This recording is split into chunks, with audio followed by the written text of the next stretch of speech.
What's going on, Dolphins? It's your boy Dillon, and I'm bringing you this video on the heels of my, Dolphins Bucks recap video, because I was a little late getting that one.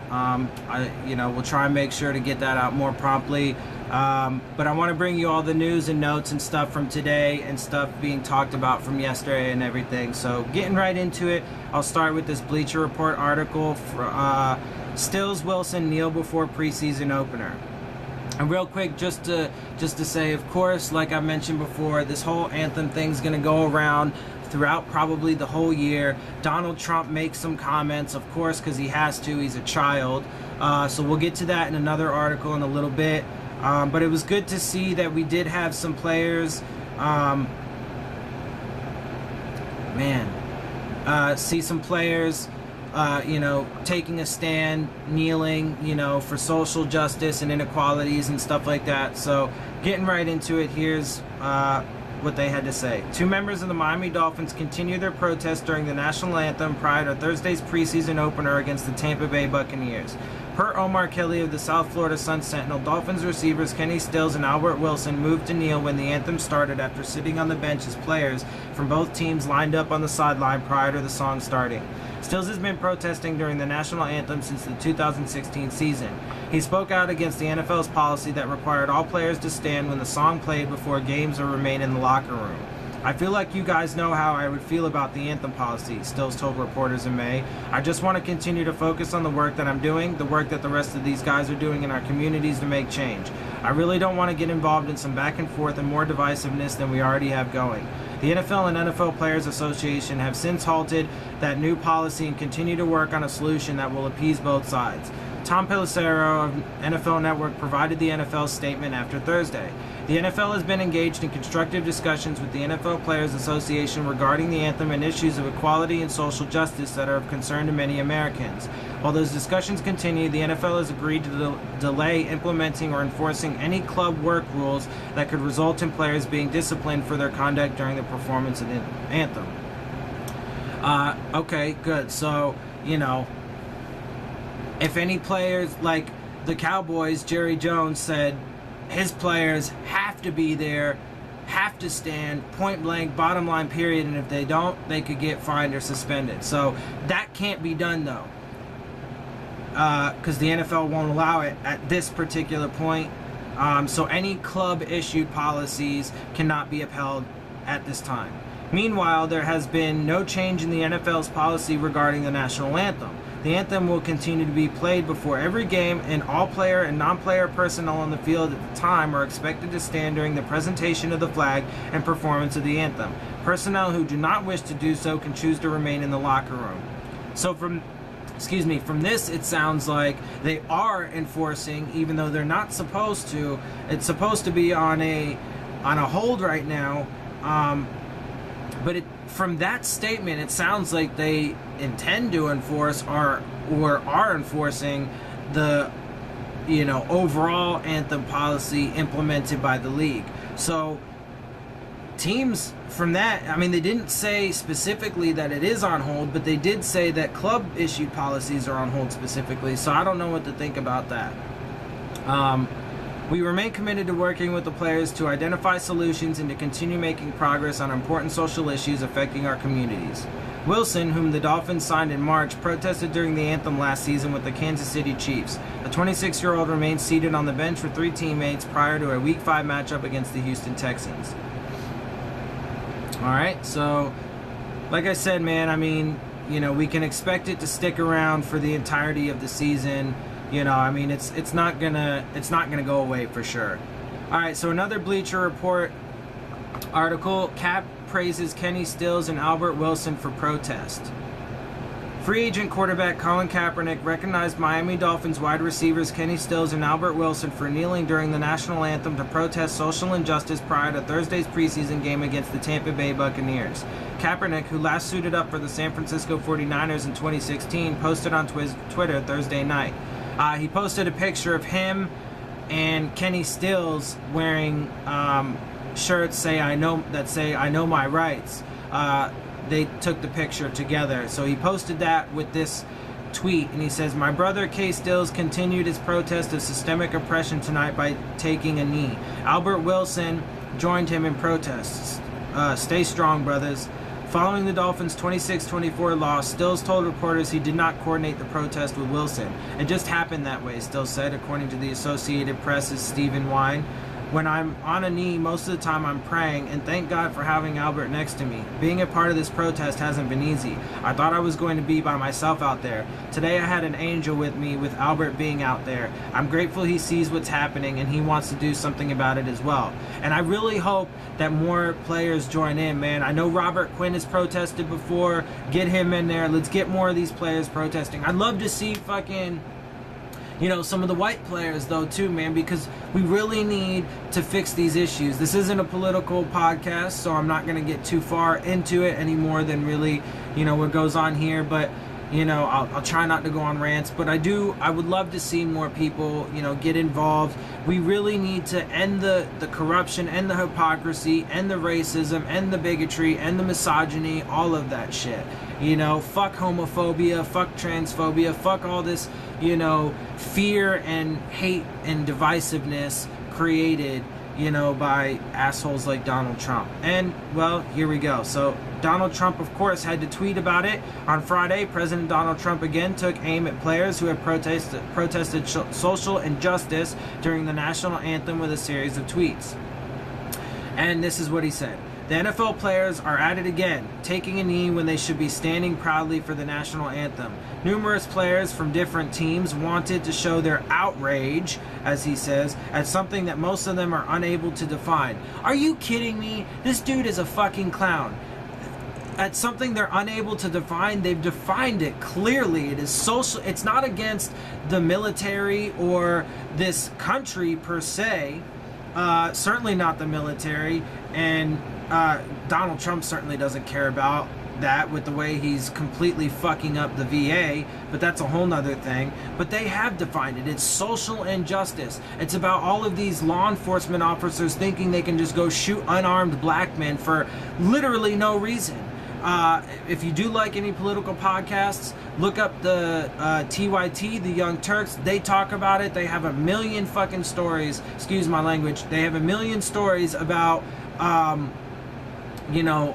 all of that stuff. So he's absolutely ridiculous, and he's an idiot.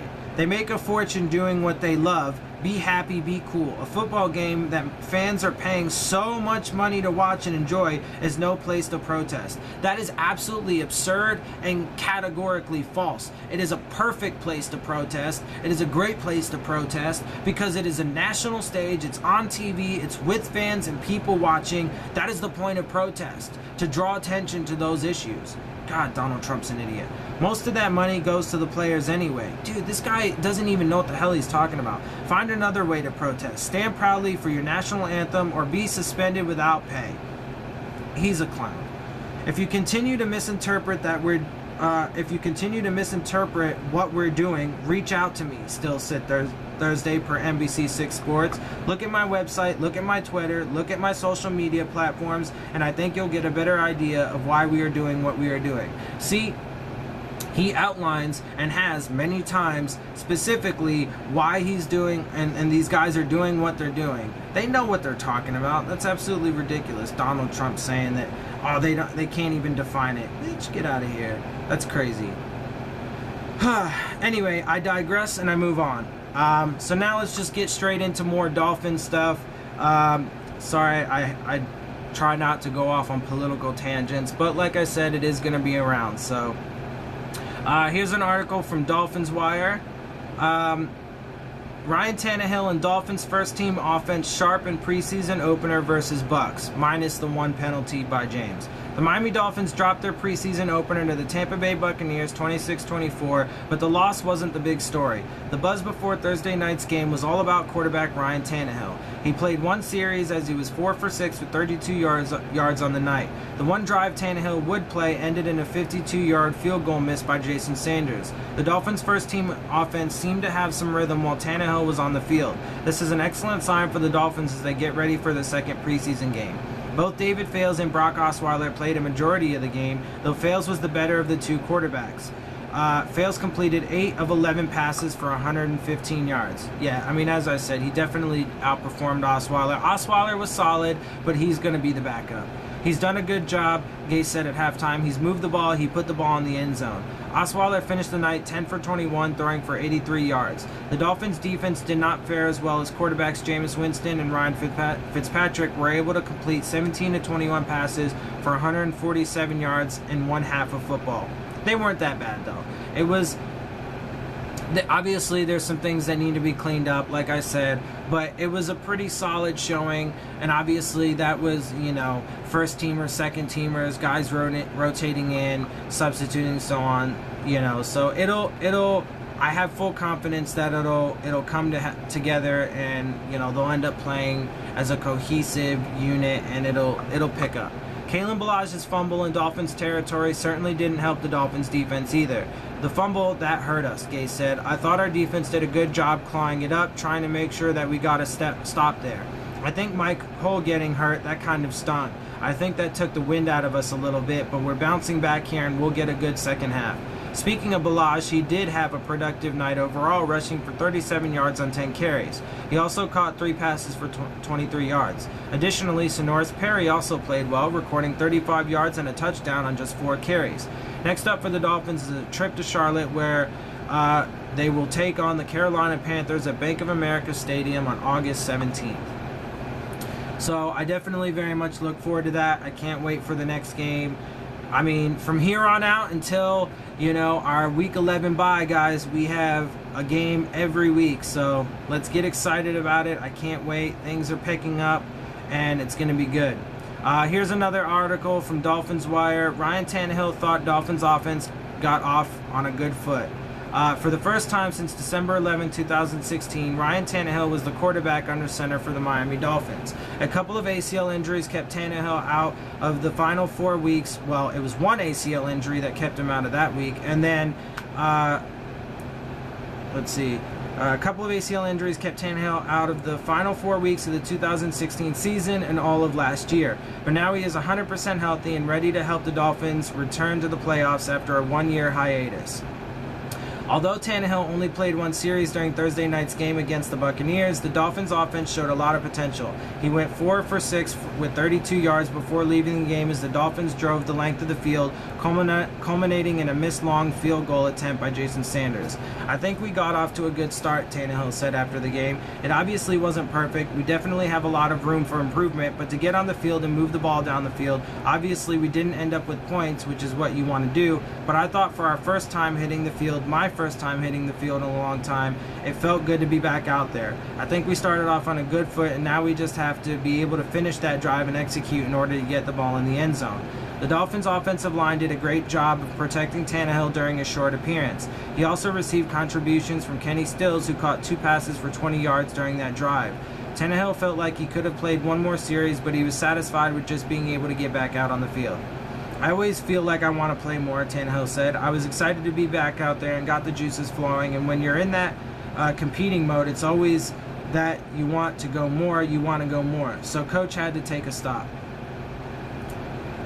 And obviously, next game, he's going to get a lot more playing time, probably, maybe a whole quarter, which would be cool, so we'll have to see.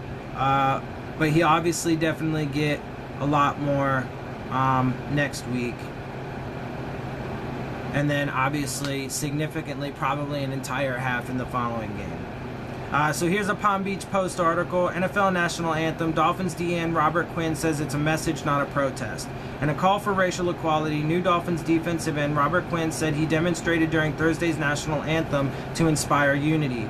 Quinn raised his right fist as he did with the Rams last season, while teammates Albert Wilson and Kenny Stills kneeled during the anthem prior to their preseason game against Tampa Bay. Good, so he did protest. He did do something. For the first time since coming to Miami in an off-season trade, he gave an extensive explanation of his message. Everyone's brought up the word protest. It's not a protest, Quinn said. It's an awareness. I think the word protest kind of segregates this country. This country preaches freedom and unity, and that's all I'm trying to do is preach freedom and unity. Some people can take it and misword it, and it comes off in different ways. If you believe in something, no matter the consequences, you stand by it. I want heaven here on earth. I believe we preach too much negativity throughout this whole world. The way people word things can come off wrong. Quinn reiterated several times that he thinks too much negativity is directed toward the players who have demonstrated during the National Anthem and their intentions have been mischaracterized. He also kept returning to the phrase "bring heaven on earth" to describe his goal, which he explains as, "That means you love your neighbor like you love your mother, your brother, your father. When you look at someone struggling, you help that person because you're doing great in life. You treat someone as if the person is your Lord and Savior." When asked if he will continue to raise a fist all year, he appeared to indicate that he would by saying, "I've been doing it for a long time." Stills has been kneeling the last 2 seasons, and Wilson said he would be doing so from here on out.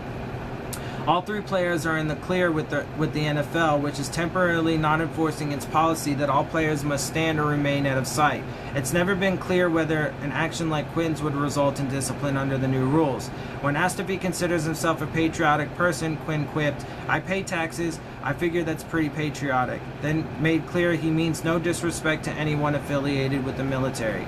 "It is a free country," he said. "I'm just holding a fist up for unity, but words can make it seem differently."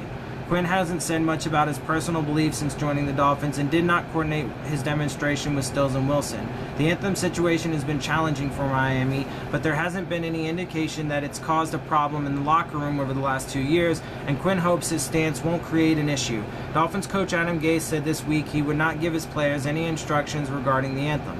Nonetheless, Quinn isn't holding back. "The message that needs to be spread is peace, love, and happiness," he said. "Until people start understanding peace, love, and happiness, we're just going to be in a negative world and keep having all this negative news and negative influences all around. Nothing's ever going to change until people can admit the facts of what has happened, how people are, and all that stuff. Until you can accept it and admit to it, I guess things will never change. But the simple fact is I'm still going to try to do my part.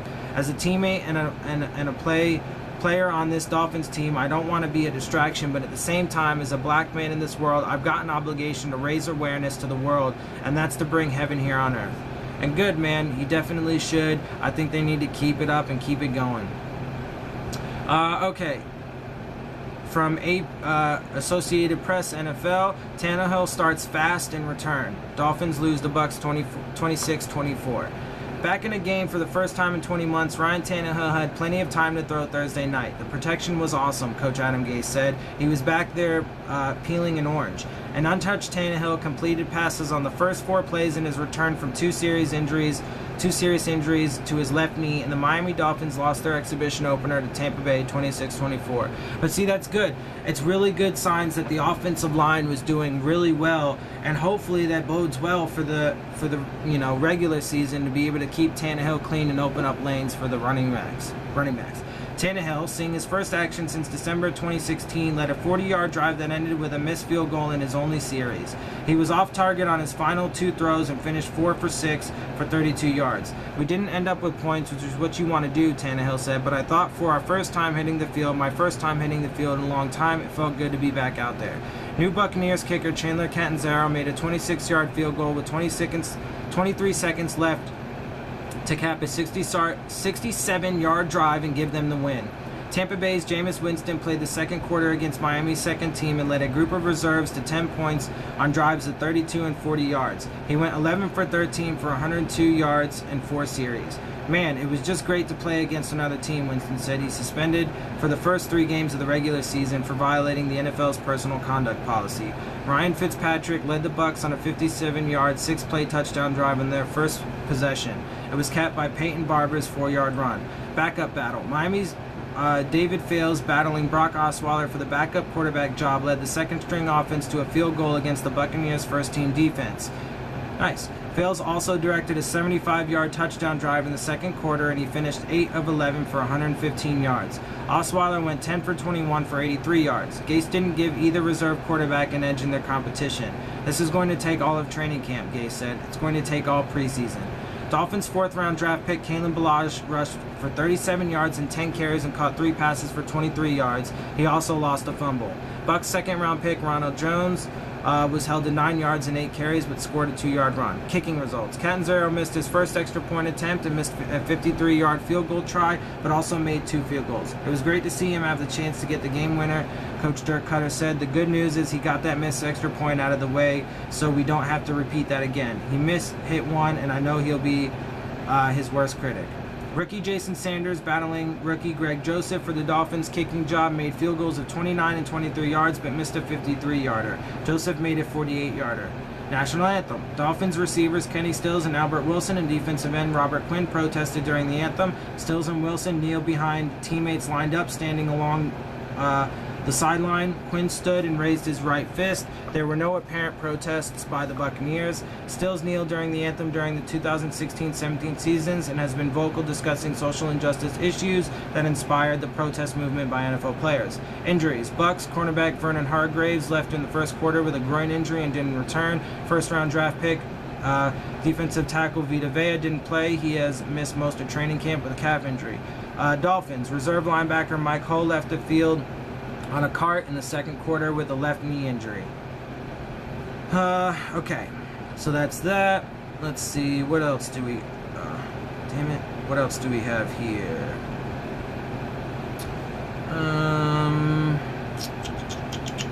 Bear with me for just a moment.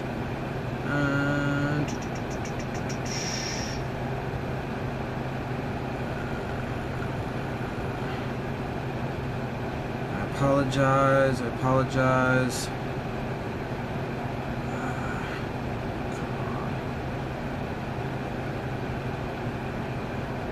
Alright, here's an article from Pro Football Talk. Ryan Tannehill soaked up every moment of his return. There may have been more fanfare surrounding Andrew Luck's return to game action for the Colts, but he wasn't the only quarterback making a return from a long stay on the injured list on Thursday night. Dolphins quarterback Ryan Tannehill was out even longer than Luck thanks to knee problems that cost him the final weeks of the 2016 season and all of last year. Tannehill started against the Buccaneers on Thursday night and went 4 of 6 for 32 yards on one series before leaving the game. Tannehill credited his offensive line with keeping him from being touched in a brief appearance that meant a lot to him given the path it took to get there. "It was huge," Tannehill said via the Miami Herald. "I think probably more appreciation than I normally have for a preseason 1 game. I didn't make it to this point last year. It was a long rehab process and everything it took to get back to this point.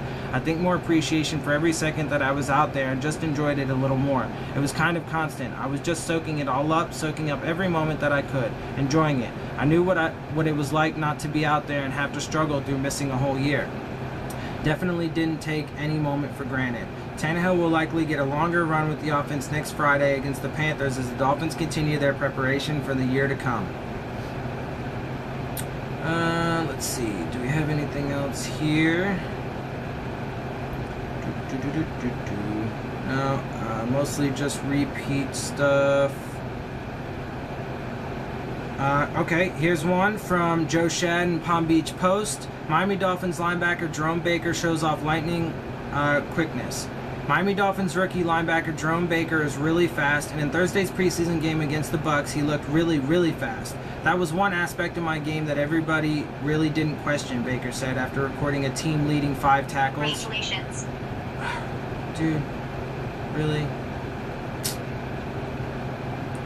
Oh my goodness. Well, that was very unfortunate. So, right in the middle of me reading this article to you guys, something happened with the app. It completely, freaked out. And now it's being a pain in my ass. I apologize for that. I am very sorry. Bear with me here for just a minute. I'm doing my best. I will get this back to you as soon as I can. Now I have to go find the article again, so just give me a moment.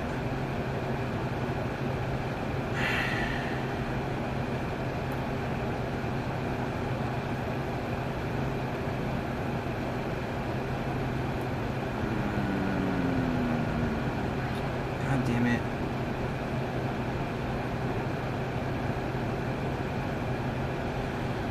Sorry about that. I got it back. Okay. Baker said his goal is to show more than speed, but he is fast, and that's not a bad thing. My man went out there and made a couple of plays, said Dolphins linebacker Raekwon McMillan, who was Baker's teammate at Ohio State. He was out there balling out. Baker said one objective for his professional debut was to bring effort every play. Check. He flew around the field. Definitely faster than practice, Baker said with a smile. Baker often smiles. And still football at the end of the day, so it's all good, he said. After a series in which it appeared Baker had fired through the line to make a good play, Dolphins defensive coordinator Matt Burke could be seen engaging the rookie in some fairly lengthy conversation on the sideline. Just clean up on the little things, Baker said. On one play I had a good strike, but I could have come at a little better angle. It's just the little things. The concepts I'm starting to really learn, but just little things to clean up. Baker said he's listening closely to his coaches and to veteran linebacker Kiko Alonso. Alonso's been in my ear since I got here, Baker said. I really appreciate Kiko's selflessness. He's all about the team. Baker was happy to see fellow rookies Minkah Fitzpatrick and Mike Gesicki with lots of playing time in their first pro games too. We just put our head down and got to work. Baker said of the rookie class. We don't get stuck on who is who. We just go to work every day to get each other better. There are countless times I've gone against Gesicki and we just get each other better.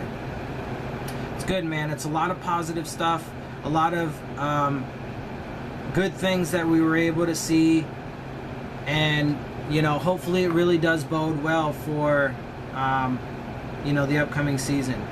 Here's another Joe Shad Palm Beach Post article. These Miami Dolphins rookies show promise they must fulfill.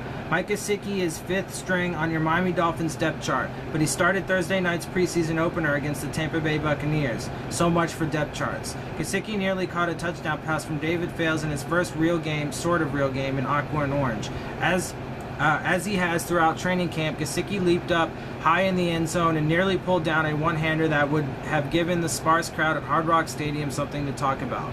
Fales' throw was a bit off target and carried the tight end out of bounds, but you could still see Gesicki's athleticism on display. The giant volleyballer who struggles and scraps even had a few decent blocks against Jason Pierre-Paul. More than anything, you can see that Gesicki, regardless of his early August depth chart status, is a player Adam Gase is going to rely on this season. Gase knows what he has in players like Ryan Tannehill, who made his return to the field for one series on Thursday and led a 40-yard drive resulting in a failed field goal attempt. Tannehill looked like, Tannehill, which is usually good enough. Tannehill ended the night healthy, which is really all that matters for the preseason opener. The only downer on this night, a knee injury to linebacker Mike Hull that appeared to be serious. What Gase needs for Miami to exceed expectations this season is significant contributions from rookies Gesicki, safety Minkah Fitzpatrick, linebacker Jerome Baker, and running back Kalen Ballage. And guess what? They all had good moments on Thursday night. Fitzpatrick is a second-teamer for now, but on this night he got the start as Miami gave Rashad Jones the night off due to his lofty veteran status. On one play, Fitzpatrick helped break up a pass play. You could argue the Buccaneer dropped the ball, but Fitzpatrick was well-positioned and made an aggressive play on the ball. He did. The receiver caught the ball and he actually got his hand... Oh, God damn it. He actually got his hand in there and got the ball out. Let's see. Perhaps the rookie who jumped off the page most was Baker, who hadn't shown much in training camp. Baker appeared truly explosive on sideline-to-sideline chase and in coverage and was a team leader in tackles. Baker is a second-teamer, but he is the type of player who may find his way onto the field in some packages as the season progresses. Ballage had a rookie moment for sure. He fumbled after leaping high in the air in what probably was an unnecessary attempt to hurdle an opponent. Slowly adjusting to the NFL playbook, Ballage showed off the attributes that led Miami to utilize a draft choice from the Jay Ajayi trade on him: size, power, speed, athleticism. If you sense a recurring theme here, well, that's because Miami set out this offseason to add more athleticism to the roster. The Dolphins really need this draft class to hit. Miami needs a red zone threat on offense, and Gesicki is it. Miami needs a playmaking, game-changing, reliable defensive back, and Fitzpatrick is it. The Dolphins need a linebacker capable of covering a running back or tight end, and Baker appears to be it. And Ballage is the type of Herculean sculpted running back who may one day join Kenyon Drake in a fantastic 1-2 punch. There have been too many misses in recent drafts, of course. Miami is still hopeful that Charles Harris and Laramie Tunsil and Cordray Tankersley will reach their potential. It does not appear Leonte Carroo is going to live up to his third-round status. It's unclear if Devontae Parker, Jordan Phillips, or Juwan James will meet career expectations. It is concluded, of course, that Deion Jordan, Dallas Thomas, Billy Turner, and Jamil Douglas were all busts, the latter three axed it on the same day last season. Those players didn't have much in common with this draft class, the organization believes. They didn't have much in common with the on- or off-field attributes the Dolphins now cherish most. Instead, the organization believes this draft class is composed of mature, committed, versatile, and athletic athletes. The types of players who can contribute quickly. It would really, really help if they are right. I think they are. I see a lot of potential with this team and with this rookie class and everything. And all right, guys, I'm going to end it here. There's a lot of stuff. That's basically it. I mean, there's more news and stuff like that, but it's all just, repetitive. So, I don't want to... I don't want to bore you and drag on with a really super long video, just going over the same things over and over and over again. So I'm going to end it there. And I just want to say the final note. I saw a lot of good things. There's a lot of promise, a lot of potential, and a lot of upside for this team. I think it's all going to come together well. There's a lot of really good depth. I think for the first time in a long time, we have some excellent depth, not just in the second team, but also in the third team, guys. And I think that's obviously going to pay dividends down the road as well. A lot of guys that are going to be projects, that are going to be, have a lot of potential, that are going to be groomed and developed here. And I like the way that things are going. So with that said, I apologize for the little fumbles along the way, the technical difficulties that I encountered and stuff like that. Apologize for the repetitiveness and stuff, but I hope you guys enjoyed the video. If you do, please hit the like button, share it with your friends, subscribe, and with that, fins up. I'll see you guys soon.